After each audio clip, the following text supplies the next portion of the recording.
அதாவது நீதி, காவல்துறை எல்லாமே வந்து பொதுமக்களுக்கு சமமாக இருக்கணும்.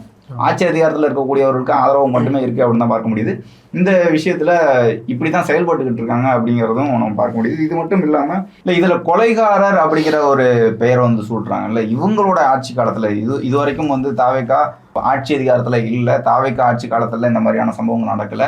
இந்த சம்பவமே வந்து திமுக ஆட்சி காலத்தில் நடந்த 41 பழிதான் அப்படின்னு நம்ம குறிப்பிடணும். இதற்கு முன்பு நிறைய நடந்திருக்கு. இன்னைக்கு ஸ்டாலின் உதயநிதி ஆட்சி காலத்துல வந்து இது நடந்திருக்குங்கிற போது, இதற்கு முன்பு திமுக ஆட்சி காலத்துல மட்டுமே நடந்த விஷயங்கள் நிறைய இருக்கு. கருணாநிதி ஆட்சி காலத்துல என்னென்ன நடந்துச்சு, அதற்கு முன்பு என்னென்ன நடந்துச்சு அப்படின்னு பார்க்கலாம்.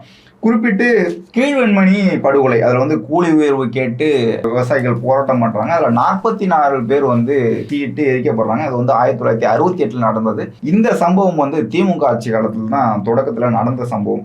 அதன் பிறகு வந்து விவசாயிகள் மின்கட்டண உயர்வுக்காக போராட்டம் பண்றாங்க. அதுல இறந்தவர்களோட எண்ணிக்கை வந்து 46.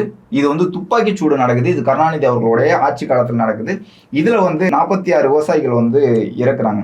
அதன் பிறகு ஒவ்வொன்றாக நடந்திருக்கு. அதே போல அன்றைய காலகட்டத்திலே 69 காலகட்டங்களிலேயே வந்து சிதம்பரம் அண்ணாமலை பல்கலைக்கழகத்துல ஒரு மாணவர் வந்து படுகொலை செய்யப்படுறாரு. அதன் பின்னணியில என்ன இருக்கு, இதுவும் திமுக ஆட்சி காலத்தில் நடந்தது.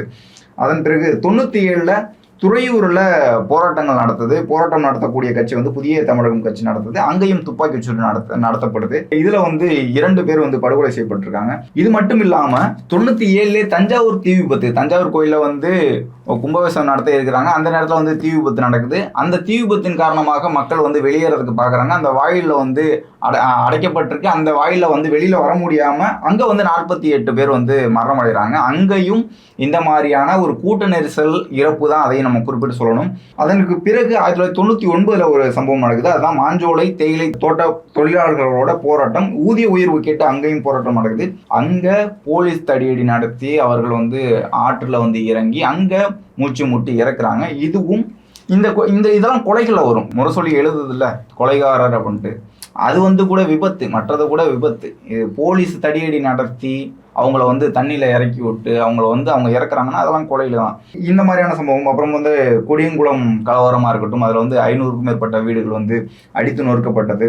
2007ல நடந்த சம்பவம் வந்து தினகரன் அலுவலகம் வந்து அடித்து நொறுக்கப்பட்டது. என்னன்னா ஸ்டாலினா அழகிரியா அப்படிங்கிற ஒரு பஞ்சாயத்து போயிட்டு இருக்குது. இதுல வந்து ஸ்டாலின் அவர்கள் வந்து அடுத்த கட்ட 2ஆம் கட்ட வாரிசாக தலைவராக அடுத்த கட்டமாக வரப்போறாரு அப்படிங்கிறத சொன்னோன்னே திமுகவினரே கொளுத்துறாங்க.